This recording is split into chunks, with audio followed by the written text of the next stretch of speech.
Hello guys, तो कैसे हैं आप लोग। स्वागत है आप सभी का डेलो पब्लिक स्कूल के यूट्यूब चैनल पे। प्रीवियस वीडियो के अंदर हमने बात की थी। In the previous video we talk about uses of minerals and conservation of minerals.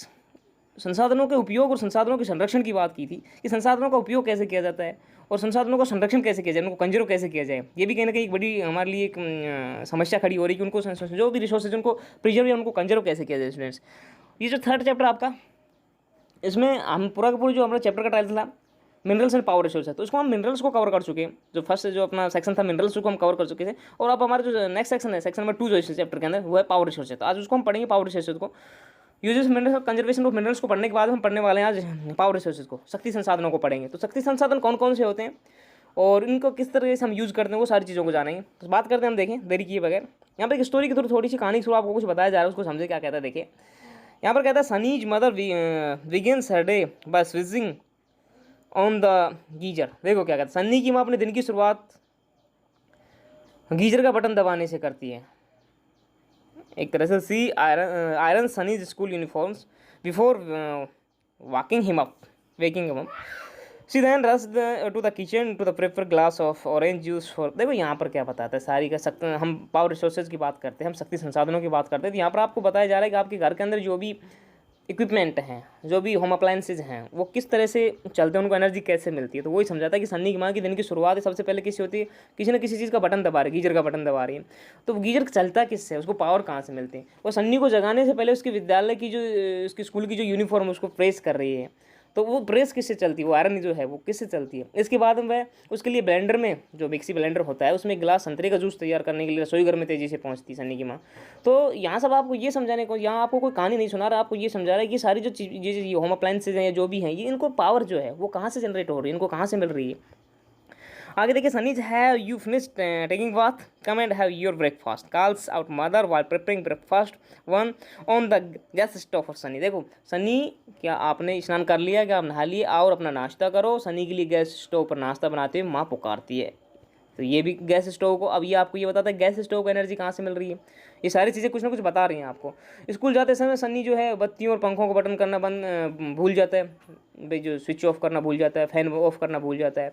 माँ उन बटनों को बंद करते समय सोचती है कि शहरों के अंदर जीवन आरामदायक प्रतीत होता है, लेकिन जो इलेक्ट्रिकल जो गैजेट हैं या उपकरण हैं, जो सभी किससे चलते हैं, बिजली से, जो इलेक्ट्रिसिटी होती है उससे चलते हैं, तो बिजली की खपत करते हैं बहुत ज़्यादा। और अधिक से अधिक हम किस पे डिपेंड होते हैं, कहीं ना कहीं इसके अंदर। तो हम ऐसे अगर इनको बेकार जाने दें, जो हम इनका स्विच ऑफ ना करें फैन का, बल्ब का, तो कितनी इलेक्ट्रिसिटी जो है बेकार जाती है। ये सनी की माँ सोच रही है यहाँ पर। अब हम बात करते, देखें, power of energy plays a vital role in our lives. We also need power of industry, agriculture, transport, communication, and defense. Power resources may broadly categorized as conventional and non-conventional resources. देखो शक्ति जो है, मतलब power, शक्ति अथवा ऊर्जा हमारे जीवन में बहुत महत्वपूर्ण भूमिका निभाते हैं। हमें जो इंडस्ट्री है, एग्रीकल्चर है, ट्रांसपोर्ट है, इसके अलावा जो कम्युनिकेशन है, संचार है, डिफेंस है, जो प्रतिरक्षा जिसको हम बोले, इसके ऊपर शक्ति की आवश्यकता होती है कहीं ना कहीं। और हम बात करें पावर रिसोर्सेज की, तो ऊर्जा संसाधनों को विस्तृत रूप से परंपरागत और जिसको हम बोले क्या गैर परंपरागत, कन्वेंशनल और नॉन कन्वेंशनल रिसोर्सेज के रूप में बांटा गया है। तो हम बात करते हैं सबसे पहले कन्वेंशनल सोर्स की बात करेंगे। हाँ, परंपरागत स्रोत की बात करेंगे कि ऊर्जा के कौन से स्रोत तो परंपरागत हैं, परंपरागत जो हमें प्राचीन समय से मिलते आ रहे हैं, और कौन से गैर परंपरागत हैं। तो उनको सबसे पहले हमें पढ़ने को मिल रहा है यहाँ पर, कन्वेंशनल सोर्स को पढ़ेंगे, परंपरागत स्रोत को पढ़ेंगे। तो देखिए क्या कहता है, आप भी जाने, conventional source of energy are those which have been in common use for long time. Firewood and fossil fuels are the two main conventional energy source. देखो आप जैसे देखते आ रहे हैं, या आपके जैसे पेरेंट्स हैं जिन चीज़ों को यूज़ किया, वही चीज़ कहीं ना कहीं किस में आती है, कन्वेंशनल सोर्स में आती है। तो परंपरागत स्रोत में देखें, ऊर्जा के परंपरागत स्रोत जो होते हैं, ट्रेडिशनल स्रोत, वो होते हैं जो लंबे समय से सामान्य उपयोग में लाए जा रहे हैं। लंबे समय से, पिछले आपके पापा ने भी, पापा के पापा ने भी, मतलब आपके एंसेस्टर्स ने भी उस चीज़ को यूज़ किया। तो लंबे समय से जो काम में आ रहे हैं, चाहे वो फ्यूल हो, चाहे कोई फॉसिल हो, ईंधन हो, या जीवाश्म ईंधन हो, ये कहीं ना कहीं कन्वेंशनल ऊर्जा के क्या है, मुख्य स्रोत हैं। ईंधन की बात करें, फायरवुड की बात करते हैं, देखें, it is widely use for cooking and heating in our country. More than 50% of the energy use by villagers come from the wood. देखो जाहिर सी बात, आप सब रूरल एरिया से बिलोंग करते हैं, तो क्या कहता है, फ्यूल के फायरवुड क्या होती है, इसकी बात करें, ईंधन की बात करें फायरवुड की, तो इसका उपयोग क्या होता है, खाना पकाने में और हीटिंग के लिए, ऊष्मा प्राप्त करने के लिए व्यापक रूप से होता है। आप देखिए गांव के अंदर आज भी चूल्हों के अंदर क्या जलाई जाती है, लकड़ियाँ जलाई जाती है, ताकि जो एनर्जी जनरेट कर सके खाना पकाने के लिए, ऊर्जा उद्गमित कर सकें एक तरह से खाना पकाने के लिए, जो भी बर्तन होता है उसमें। हमारे देश में आज हम देखें तो रूरल एरियाज़ है तो ग्रामीणों द्वारा या विलेजर्स के द्वारा और उपयोग की गई 50% से अधिक जो पावर है वो फ्यूल के रूप में ही प्राप्त होती है। किसमें? लकड़ी के रूप में उसको जो जला करके प्राप्त की जाती है। Remains of plants and animals which were buried under the earth for millions of years got converted by the heat and pressure into fossil fuels। देखो यहाँ पर आपको क्या कहता है वो समझें आप। फॉसिल फ्यूल को आपको समझाने की कोशिश करता है कि पौधों और जानवरों की जो रिमेन्स हैं, जो अवशेष हैं, जो लाखों वर्षों तक अर्थ के अंदर बरिड रहे, दबे रहे, काफ़ी लाखों साल पहले मान लीजिए पृथ्वी का कोई पार्ट जब ऊपर नीचे हुआ तो उसमें क्या हुआ, जब काफ़ी पौधे और जो जानवर थे उसके नीचे जो दब गए लाखों वर्षों पहले, तो दब रहे थे और तो क्या हुआ, टेम्परेचर और प्रेशर के इफेक्ट से ये कहीं ना कहीं किस में कन्वर्ट हो गए, जीवाश्म ईंधनों में परिवर्तित हो गए। भाई ये जो कोयला निकलता है, पेट्रोल निकलता है धरती के नीचे, ये है तो ऐसा है नहीं नीचे कोई शॉप खोल के बैठा है कि वहाँ से निकल रहा है। ये सारे कहीं ना कहीं क्या है, ये फॉसिल फ्यूल्स हैं।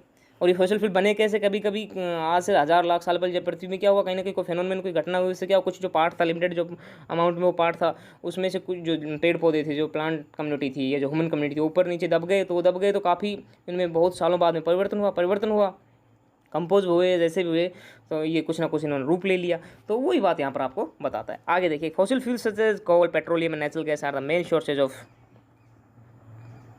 Conventional energy. देखो यहाँ पर आपको क्या बताता है, देखो इनमें कौन, जैसे कोयला हुआ, जीवाश्म ईंधन के अंदर किन किन इंक्लूड करता है? कोयला, पेट्रोलियम और प्राकृतिक गैस। ये क्या है? कन्वेंशनल हैं, ऊर्जा के परंपरागत स्रोत हैं, ये मुख्य स्रोत है एक तरह से।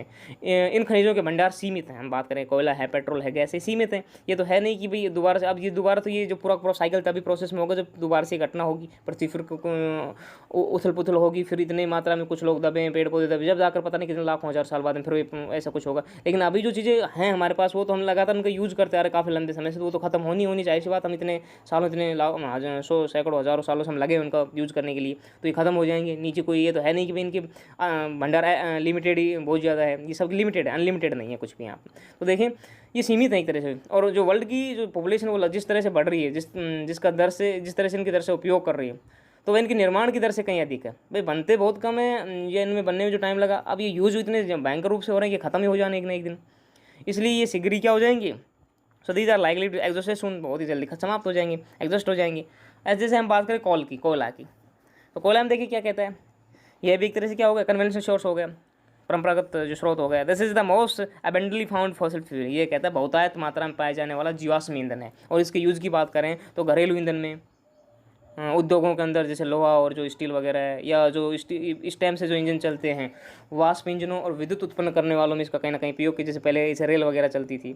और हम कोल की बात करें तो कोल से जो प्राप्त जो इलेक्ट्रिसिटी होती है उससे तापी ऊर्जा कहा जाता है। उसे क्या कहा जाता है? कोल प्रोड्यूसिंग एरिया जो उसको क्या कहा जाता है, उसको कहते हैं electricity from coal is called thermal power. उसको तापी ऊर्जा कहा जाता है, थर्मल पावर कहा जाता है। इसके अलावा हम बात करें the coal which we are using today was for millions of years ago when giant ferns and fungi got buried in the slabs of earth. Coal is therefore further to age they but is sun science. देखो क्या कहता है, क्या हुआ, खनिजों के भंडार सीमित हैं। और इसके अलावा हम बात करते हैं तो कोयला जिसका हम आज उपयोग कर रहे हैं, जिसका हम आज यूज़ कर रहे हैं, लाखों वर्षों पूर्व विशाल फर्न और दलदल के स्वयं की जो पृथ्वी की परतों में दबने से ये बना। कहीं ना कहीं जो विशाल जो फर्न थे या दलदल थे उनमें पृथ्वी की परतों में दब गए थे, बना कोयला। इसलिए अंतरित धूप से एक तरह से हम बोल सकते हैं जिसको बर्ड सनशाइन से अंतरित धूप से के रूप में जाना जाता है, अंतरित धूप के रूप में जाना जाता है, बर्ड सनशाइन के रूप में जाना जाता है। हम बात करें आगे तो the leading coal producers of the world are China, USA, Germany, Russia, South Africa and France. देखो आगे किसको जो विश्व में जो अग्रणी कोयला उत्पादक देशों में गिनती आए तो हम बात करते हैं चीन, संयुक्त राज्य अमेरिका, जर्मनी, रूस, दक्षिण अफ्रीका और फ्रांस हैं।